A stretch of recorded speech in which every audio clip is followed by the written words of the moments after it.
This is Louis Zumbaugh with Rush Hour Ag. Leave your message after the tone. Hey Louis, it's Elliot Henderson.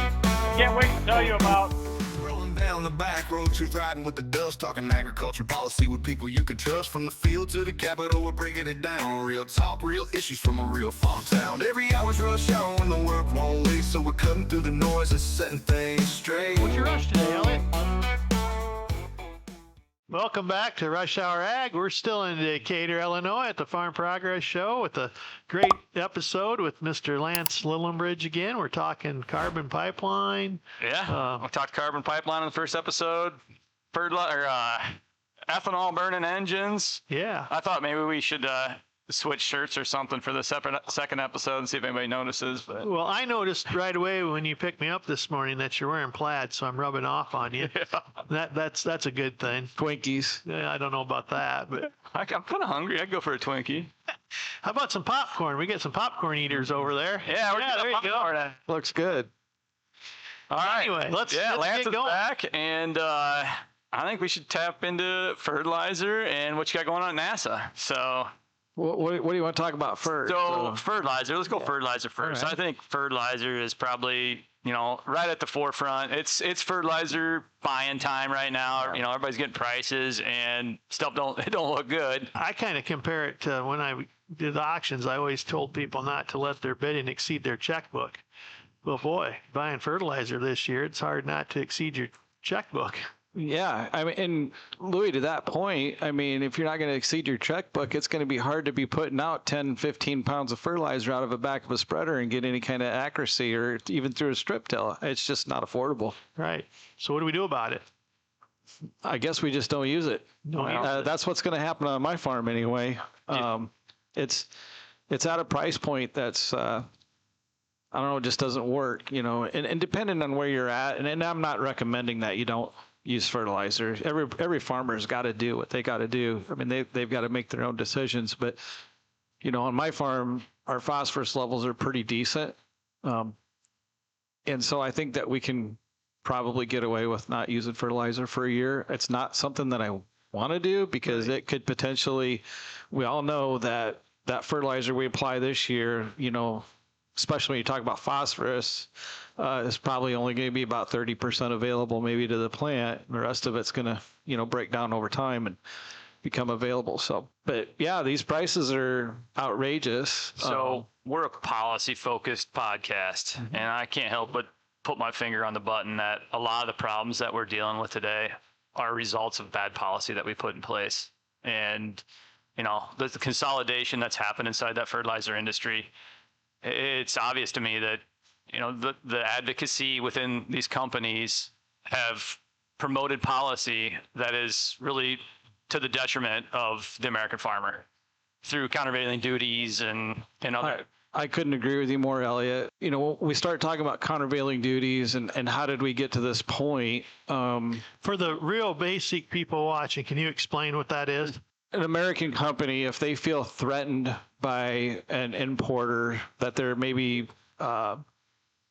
bringing in product and selling it, it's a competition. They're dumping it into the United States at a huge discount or something like that. Then you can solicit our government or the International Trade Commission to apply a countervailing duty to level the playing field. Okay, that's what it's designed for. But my understanding is when that happens, the ITC has to look at, what happens to the end consumer. ITC, International Trade Commission. They have to look at what happens and don't take what I'm saying for the gospel. Do your own research and understand it. But the way I understand it is they have to look at, what happens to the end consumer, not necessarily what happens to a business. Okay. It's the end consumer. All right. So when you look at countervailing duties and what's happened in the fertilizer industry, in 2019, we had a lot of water in the Midwest. Okay, there was a tremendous amount of plant acres, which also would have prevented fertilizer application. So there was a lot of fertilizer sitting in warehouses in 2019, which made it difficult for some of the manufacturers the next year to move product, okay? So a lot of this fertilizer that was sitting in warehouses was from different countries. It was imported. We do not have enough domestic production to meet the needs of the American farmer. So there was imported. So we got a lot of imported stuff sitting around. Our domestic suppliers solicited for countervailing duties because there was so much of this product in there. It made it look like it was just dumped in, which probably wasn't the case. So there's a 19% tariff. I think it was 19.9% tariff put on phosphates. And when you look at domestic production, there's one company that has probably maybe 70% of that. So we took out the competition with this countervailing duty. It was not affordable for these companies to move product into the United States. And now we got one company that is supplying, or a majority of that product. It just created a unnatural marketplace for phosphates. Well, and you've got a foreign entity that can bring phosphate in for said price, but then when you put a countervailing duty on it, now all of a sudden that price is higher. Exactly. So now that price is higher, now you've got a manufacturer domestically here that says, well, this is now the new price, and this is what all his farmers are being faced with. It's a world market, so it artificially inflates everything, and that's what we're dealing with. So, I mean, I'm a big believer, but if you could wipe these countervailing duties out, take that price back down to what the world market is, now all of a sudden you're going to have a much more attractive price to the farmer at the gate. Well, yeah, you introduce competition back into the market, which is what we don't have now. And so yeah, you bring that price down. But the countervailing duty process on that is very complicated. It's not something that you can get an executive order on. So we can't, our president can't write an executive order to wipe it out. It has to come through a process. And really what we need is a legislative fix on these countervailing duties and how the ITC applies them in the ag sector. Because here's the thing, we as farmers are absorbing that countervailing duty, 19%, to the tune of billions of dollars, and we're not able to pass that on to the consumer. But aren't we writing big checks as taxpayers to farmers? Well, there you go. Pay their fertilizer bills. So in my opinion, if I get this MFP payment that would come, it's absolutely what happens to that money, Elliot. We all three of us know it's a pass through. I'd much rather not have my neighbors pay taxes that are paying me to buy fertilizer. I'd much rather have a better fertilizer price, and I'll pay myself. Absolutely, yeah. And that's what we need all Americans to know, is that we're not looking for a payment to keep us afloat. We're looking for competition in the marketplace that keeps us afloat. Well, one thing we probably should note is that these tariffs that you're talking about aren't the tariffs that are going on recently with the new administration. So there's something totally different. It's completely different. You got tariffs or tariffs, countervailing duties or countervailing duties. Yeah. And so when you look at like reciprocal tariffs, if that country's tariffing our products coming in at 10%, why not tariff them at 10%? Eye for an eye kind of thing. Right. But a countervailing duty is completely different. That's when a business or a market of some kind believes that they're being hurt by, some place that's taking them out. And I'm surprised it doesn't have some kind of a remedy in there where it's applied for so long or until the process is straightened back out. And it does. I think it's 5 years, but there was a recent look back on this, and where the courts looked at it and said, okay, is this justified?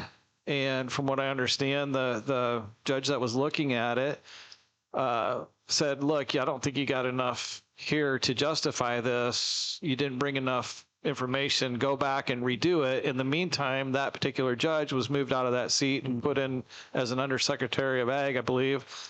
And a new judge took it over. And as soon as that judge looked at it 10 days later, he said, yep, it's good to go. So like this conversation, I mean, I'm around farmers all the time. People aren't talking about this. I don't think they know about it. I don't either. That's the thing. They don't know about it. So what in your mind is the call to action for this? How can farmers take action and do something to make this? Well, I think we need to be a very loud voice. we need a very, very loud voice with our legislators and say, we need a legislative fix for countervailing duties to look at whether or not that cost of a countervailing duty is passed equally around consumers. Because right now it's not. It lays on the back of a farmer. Well, And that's not right. I'll pick on this industry too. I mean, there's been so much consolidation in that industry to where I don't think we've got a product problem. We've got an inventory problem. We don't have a manufacturing problem. It's an inventory problem. Correct. There's no inventory of this. There's no incentive for anybody to inventory this the way that they've vertically integrated these operations. There used to be a lot of people in the middle that could make some margin on handling fertilizer. Yep. Today, that margin's gone, and the people that are manufacturing own the supply Yep. chain all the way through. Their only incentive is to sell. Yep. Well, if they can't get the price they want, they're offshoring it. Exactly. That's a huge problem. I mean, when you look at, to me, it's market manipulation. Sure. You know, if I can control the supply, I can control the price. And if I'm the only player in town, that's pretty easy to do. You know. Well, that's the way it is in our energy policy as far as electricity, which is a hot topic for any time we talk about it. You know, we have to buy it from certain people. And But it's regulated. well, yeah, if you want to call it that, regulated for them, Right. and it makes it hard to combat, you know, because you don't have a choice, and, Nope. and we don't have a lot of choices left where we buy fertilizer compared to even 15 years ago or especially 20 years ago. I mean, Right. we have less dealers all the time. And they're getting to be more where they're national dealers or at least regional dealers. There's two types of consolidation that's happened. One is in the manufacturing part of fertilizers, and the other is in the retail part of it. And neither of those is good for us as farmers. You know, it controls that supply and artificially inflates the price. Like the way it is right now, you know, there's no incentive to inventory. Even though I'm not buying, and we're at this table sitting here saying we're not buying, they're still manufacturing it. So this stuff's getting manufactured, but it's not going into inventory here. No, it's being exported. It's being exported. We're going to sit here. We're going to say no to these prices. They're going to sell it. And they're going to sell it for whatever price, maybe even cheaper than what they're offering it to us for. And it's going to be gone. And then the day that we can market our grain at a price that's profitable and we want to lock in fertilizer, the product's not there to buy. Absolutely. It's a big problem. And then you haven't lowered the price because the supply went up. The supply never went up. Exactly. Yeah, but what's the fix? I think Lance on something. You know, we need to call on to action and have a legislative remedy to this. Well, Absolutely. that'll fix the Countervailing duty. That'll fix that, but it doesn't fix the monopolization No, of and companies and fixing the monopolizing part of this and the market manipulation is going to take somebody smarter than me. I don't know what the good answer is for it, but you know, maybe we ban exports. You know, maybe we incentivize storage facilities so that we have a reserve of fertilizer, that there's inventory out there. You know, I think there's a lot of discussion that needs to happen to look, we need the fertilizer companies to be profitable. Okay. Louis, years ago, you got trucks, and I had a trucking company, right? And I went and I was going to buy 15 trucks, 15 semi-tractors. They're $100,000 tractors, you know, and I had two people bidding on it, right? And I gave the bid to the guy that was the lower price. The guy that was a higher price comes and see me and says, geez, what's going on? I said, hey, Mike. I said, here's the deal. I said, I think you guys are great. You know, I love your dealership and everything. And I know that you got this, you know, beautiful home up in Galena. I said, I don't mind helping you buy one of the new windows in that home, but I'm not going to buy them all, you know? And so my point is that we need the fertilizer companies to be profitable, but it's one thing to be robbed when you're going broke, and it's another thing to be robbed when you're actually making some money, you know? And right now we're getting robbed both times. I always really hate it when them scenarios about buying all your windows, there's not just one, but when their comeback is, well, you know, if you would have seen me one more time, I could have been lower than that. Right. Yeah. Well, yeah, you know, that ain't the game we're playing here. Nope. I actually have an uncle. He's passed away, but he was looking at a new tractor. This is probably back in the 80s when we actually had independent dealers that were nearby. which some manufacturers still do. Anyhow, he had priced one at a dealer in, I believe, Manchester, and one at another dealer, and I don't remember which one was. One of them was $5,000 cheaper. He went back. Anyhow, by the time it was over with, the one that was higher was actually going to be less money, but he stayed with the one that was cheaper to begin with, paid extra for it, and pretty much told the guys, if you could have been there at the beginning, that's where That's at right. the end, you should have been there at the beginning. Give me your best price. I always first thought a time. lot of him for doing that. Yep. I was like, that's a class act. But Yep. all my uncles were class acts, so I'm a lucky guy. This It just fertilizer, happened. yeah, They wore plaid too.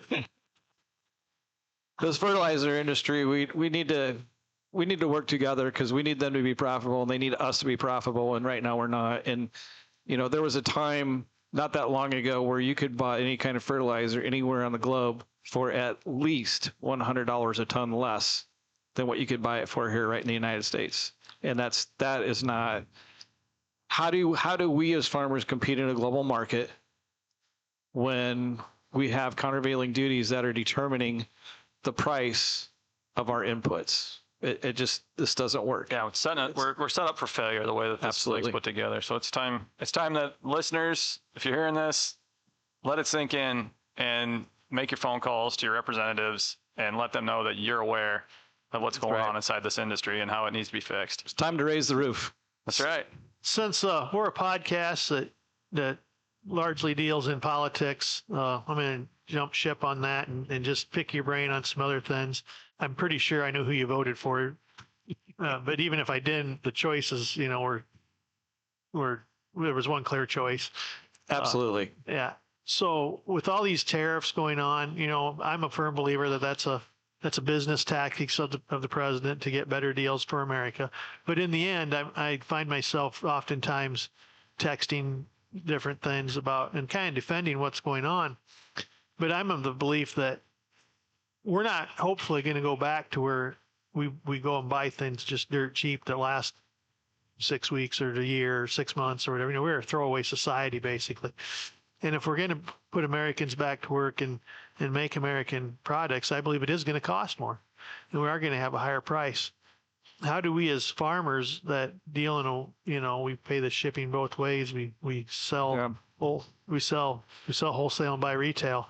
How does that work in with all this? And what do you think I was well aware of what I was voting for. I think if anybody wasn't, they were kind of naive. We have a president that does what he says he's going to do, which is a rarity. But having said that, I think most of us can probably hang on for some time. But how long do you think this is going to go on and be an issue? I think it's going to be an issue for a while. I don't know what the good answer to that is, and my fear is always that, okay, we know that we got some good things going on out here. We got this tactic that we think is going to raise the tide and raising tides raise all the ships, right? Well, it's very difficult to raise the one that we're in. And sometimes stuck on the bottom. That's right. Sacrifice with the ship. And the frustrating thing is, I think a lot of our politicians today are like, let's throw them some money, and then we avoid catastrophe. Well, we're going to go back to what we talked about in the other episode, is that when you give us that check, it's a pass-through. We have to have some type of a fix that shores up what we do as farmers. And guess what? One of those is E15 all year round. Right. Give the consumer a choice. And if consumers don't have a choice, we're going to be stuck on the bottom forever. E15 year round. We got to have E15 year round. We got to quit kicking the can down the road on that. We got to fix the countervailing duty problem. We got to look at our world markets and say, who can we do business with that's going to be good for us? Clear flame engines that are using our product, we can make a difference in agriculture. And when we make a difference in agriculture, that's good for the consumer. When you look at another 350 million bushels of corn grind, that creates DDGs, that creates corn oil, that creates all these things that we now have a supply of. Fertilizer market, we don't have a supply, so we got a high price. But if we have a supply of DDGs, we feed cattle for less. Okay, everybody knows beef prices are high. that is another topic that I think is extremely scary. When you look at the consolidation in ag, hogs, poultry, now we're looking at it in land and grains and all these things. The one thing that's going to be very, very difficult to consolidate is the cow-calf operation in the United States. And my fear is that what's going on is a ploy from the outside to raise these beef prices so high that guys like me are saying, this is really dumb for me to keep these cows around. If I can sell these cows for $5,000 a piece, why am I doing this? So basically, you're saying the JBSs of the world, which is Argentino, Yep. Brazilian, Brazilian, I believe, yeah. Somehow could be manipulating the market. I'm not saying they are. No. I'm certainly not saying they are. I don't know enough about the beef market to. That's where we put our tinfoil hats on, right? I wear the tinfoil hat. Yeah. And they like high prices. Absolutely. And they would probably prefer that in America that believes cow farts are destroying the environment, and they just get more cattle in Brazil and ship it. Well, ship it up here. Absolutely. Which leads me to another thing that now we're getting into maybe off base a little bit, but what the heck? Country of origin. Yeah. I just seen a deal on is it Wagyu? Is that Wagyu beef? Yep. Wagyu. Yep. And I don't know what commercial it was or what I was watching for sure, but it was showing a package bought at a grocery store that it only has to be like 30% American to be considered American, and the rest, I believe it was a JBS product, is where I'm going with this. Is what they're advertising, they're talking about, and the other 70%, nobody really knows what it is, but it has to be out of beef, of some sort. Where if you're buying something made from a farmer that I don't know if you feed your cattle out or not, but we feed some. In fact, I took 3 to the locker yesterday morning. So if I'm buying my beef for the freezer from Lance Lillibridge or whoever, you know where that came from. You know it's American made. You know where it came from. You know what antibiotics are in it. If you're buying that is said that it's American made, you don't know. You don't. Well, you know part of it is, but you don't know what the rest of it is. But even at that, Louis, do you trust that 30% is? I mean, how easy is that manipulated? Probably not too hard. It's no different than I've always bragged about buying an American-made truck, and my Ford pickups I'm confident they're assembled in America. Not saying everything that's in them is built in America. That's right. But they are assembled here. But you know what? Is that really that bad of a thing? It's a good thing. I'm willing to pay more for it. I for years wore American-made Tony Lama boots, and the only time I haven't worn them was during the pandemic. They were extremely hard to find. Yep. But Tony Lama makes both. Yep. And you pay for that American flag that's sewn on the inside and on the box. I never minded doing it. Well, American flags. I've been looking at your NASA emblem on your shirt the whole time, and I just been chomping at the bit to ask. Yeah. What is going on at NASA? NASA's cool. I mean, there's so the whole story behind NASA is, with the derecho in 2011, my farm was blown off the map basically. We rebuilt, and then 2020 we have another derecho. Thankfully, my farm survived, but we had a lot of crop damage, and NASA got a hold of the Iowa Corn Growers Association, which I was a member of and on the board at the time. And they asked if somebody could take pictures of the damage. They were trying to do some, calibrating of satellite imagery, 10-meter resolution imagery to what things looked like on the ground. And so when I took that picture, it had a GPS location on the picture. They were able to dial in on that and just kind of look things over and calibrate it and do some assessments.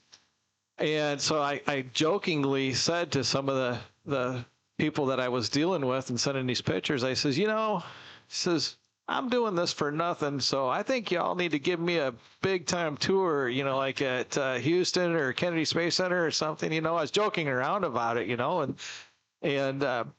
so anyways, a couple years later, Dr. Cynthia Rosenweg from NASA Goddard Institute of Space Studies won the World Food Prize. I was president of Iowa Corn Growers at the time, and we're a big supporter of that. I says, I would like to have some time to speak with her.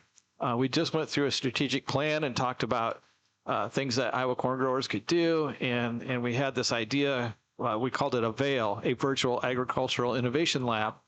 So I introduced this idea to Dr. Cynthia Rosenwagen. She got super excited about it. And next thing I know, I'm in St. Louis talking to NASA people. I'm in Denver, Colorado talking to NASA people. I'm in New York City talking to NASA people. I'm at the Kennedy Space Center. I'm at the Houston Mission Control. And we're having all these great conversations. And just most recently, it was put on the steering committee for FIAT, which is Farmer Ambassador Innovation Team for NASA Acres. And so, Congrats. yeah, so it's been a lot of fun. But what we're doing is we're trying to think about futuristically about tools that can help farmers. Okay. Okay, so if I was to come to Elliot and Louie and say, what's the one thing on your farm, futuristic idea that would be beneficial to you? And when I was asked that question, I'm like, gosh, soil moisture, that's a big deal, because I heard him talking about they can read the levels of aquifers, like the Ogallala aquifer. They can read the level of that from space. And I'm like, well, if we could look at soil moisture from space, and if I had an app that I could determine this field's fit to plant before I even leave the house, what a difference that would make, instead of driving 20 miles or 10 miles or 5 miles, wherever it is, to go drive around in a field and find out, oh, gosh, I just don't think this one's ready to go. And you drive another 10 miles down the road to another one, and you spend half a day trying to decide if you're going to plant. Well, if I could get up in the morning and have my coffee and say, yep, we're going to move over here, and they're going to get this done, and then we're going to go here, how valuable would that be? So that's just one thing, that we're looking at. Did you get your big time tour? Absolutely, yeah. It was awesome. I was at Kennedy Space Center, and they have a lab there where they're simulating growing food in space. What do you think the biggest problem is growing food in space? Gravity. Water. No. Oh. Sunlight. Pollination. Well, gravity. Yeah. Well, kind of, but there's no bugs. Yeah. Okay, there's no wind, right? So what's one of the things that Iowa Corn is working on is preserving pollination with power pollen. Yep. So I said to a scientist there, Mr. Wheeler, I said, I might be able to help you with that. And he kind of looked at me like, you got this dumb farmer from Iowa that's going to tell me how to fix growing food in space. And I had a conversation with him. By the time we were walking out, he grabbed me by the shoulder and he said, wait a minute, I need to talk to you. And to this day, I still have his business card in my billfold, because I'm like, if I ever hear about this, I'm going to know I had something to do with it. But I introduced them, and they talked. Now, whether they did anything or not, I don't know. But that's one of the cool things. And then got to go to Houston, got to see the actual mission control for the lunar landings on the moon.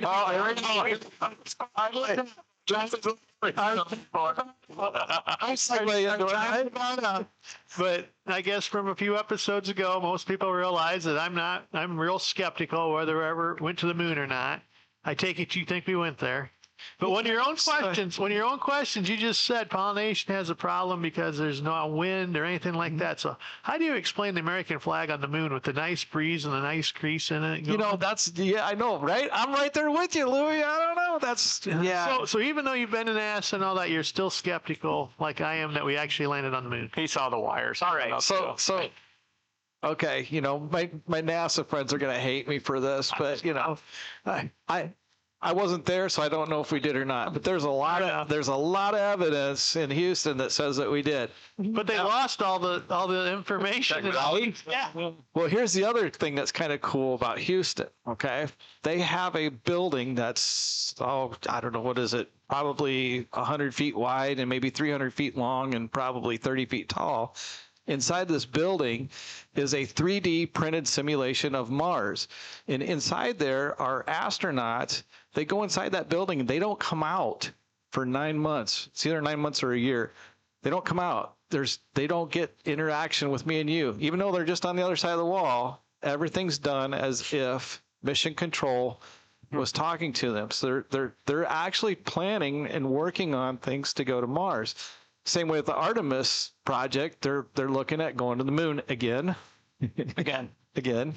But I mean, so it's I don't know whether they were there or not, Louis, but it sure seems as though they were. But also at Houston is another building where they have I believe it's a contract with Hollywood film producers where they produce and help produce films that have space stuff in them. And so, You may not realize, but you are kind of reinforcing my theory that we didn't go there, that it was all simulated on sound sets. Was it the Kubrick sound stage at Kennedy Space It goes back Center? to Capricorn One, which is a movie from the 70s, I think. well, I got to tell you though, when we were in Houston, the coolest part about it is for you guys that know me, my wife Heidi she has MS and she doesn't get around very well.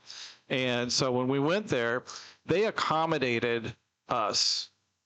They accommodated Heidi's disability, and we took our vehicle in. They put one of their guys in our vehicle. We drove around the entire campus and went to different places.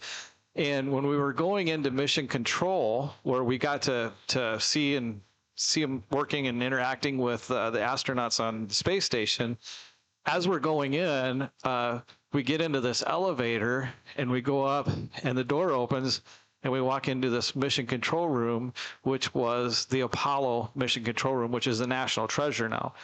And the guy that was with us says, oops, yeah, we're not supposed to be here. So take your pictures really quick. And so I got a little video of it. It's really cool. They said everything in that mission control center, they can flip a switch and all the equipment lights up just like the day that they landed on the moon, Louis. And so anyways, it's really cool. I highly recommend, if you haven't been there, go there sometime, Louis. My highlights of Houston are the Houston Stock Show. Oh yeah, love the it. Stock Show. And there's nothing better.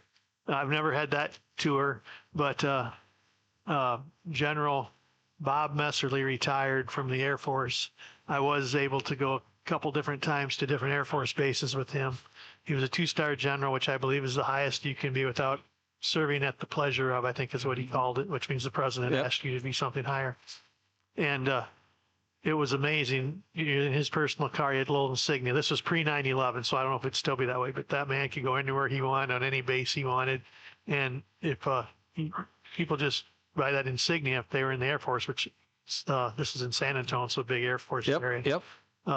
It was really cool. So I'm sure if you got a guided tour like that, there's nothing better than going great. places that the average person isn't supposed to go. Unfortunately, I was told, yeah, you can't take pictures of it. Yeah. I got a little video clip of the Apollo Mission Control Center, and then we went to the neutral buoyancy lab too, where they train astronauts in the largest underground pool.